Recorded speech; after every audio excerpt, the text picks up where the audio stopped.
Hello दोस्तों, आज हम बोलेंगे संपादक की डिक्टेशन 80 वर्ड पर मिनट की स्पीड से।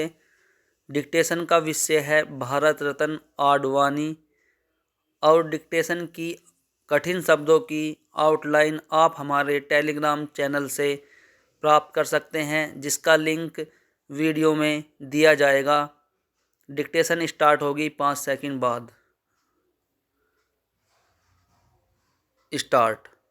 कुछ समय पहले जब सामाजिक न्याय के पुरोधा कर्पूरी ठाकुर को भारत रत्न से सम्मानित करने की घोषणा की गई थी, तो कई लोगों की यह अनुभूति थी कि इसी अवसर पर लाल कृष्ण आडवाणी को भी यह सम्मान प्रदान किया जाना चाहिए था।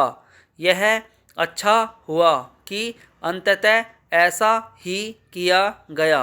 लाल कृष्ण आडवाणी का योगदान केवल यह नहीं है कि उन्होंने भाजपा को एक शक्तिशाली राजनीतिक दल में तब्दील किया, उन्होंने भाजपा नेताओं की एक पूरी पीढ़ी को गढ़ने का काम किया।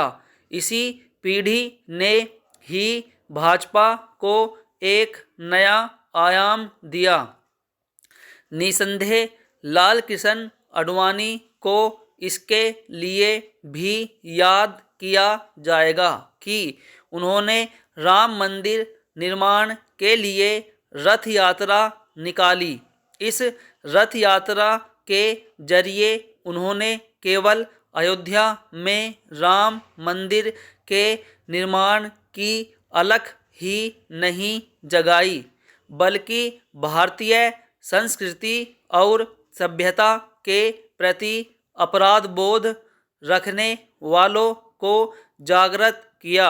उन्होंने हिंदू समाज को अपनी आस्था और पहचान पर गौरव करना भी सिखाया। लाल कृष्ण आडवाणी राजनीतिक शुचिता के लिए भी याद किए जाने चाहिए। यह विशेष रूप से स्मरण रहना चाहिए कि जैन हवाला कांड में अपना नाम आने के बाद किस तरह उन्होंने लोकसभा से त्यागपत्र देने के साथ यह घोषणा की थी कि जब तक भ्रष्टाचार के आरोप से मुक्ति नहीं मिल जाती, तब तक वह संसद में कदम नहीं रखेंगे। अपने इस दृढ़ संकल्प के चलते उन्होंने अगला लोकसभा चुनाव भी नहीं लड़ा। आज जब नेता भ्रष्टाचार के गंभीर आरोपों से घिरने और यहाँ तक कि जेल जाने के बाद भी पद त्याग करने को तैयार नहीं होते, तब राजनीतिक शुचिता के प्रति लाल कृष्ण आडवाणी की यह प्रतिबद्धता एक अनुकरणीय उदाहरण है। उन्होंने विकृत और विजातीय सेक्युलरिज्म को छद्म करार देकर उसकी ऐसी पोल खोली कि आज तथाकथित सेक्युलर दल खुद को ऐसा बताने में संकोच करते हैं।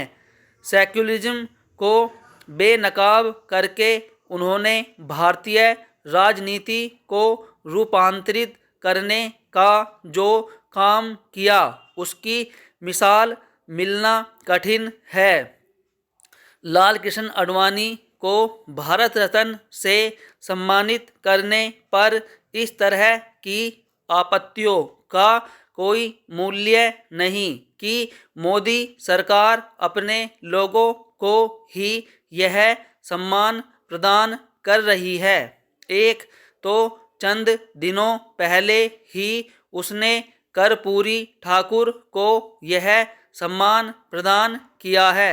दूसरे, वह मदन मोहन मालवीय एवं पूर्व राष्ट्रपति प्रणब मुखर्जी को भी भारत रत्न से विभूषित कर चुकी है। ऐसा करके मोदी सरकार ने यही रेखांकित किया कि उसके मन में दूसरी विचारधाराओं के प्रति भी सम्मान है।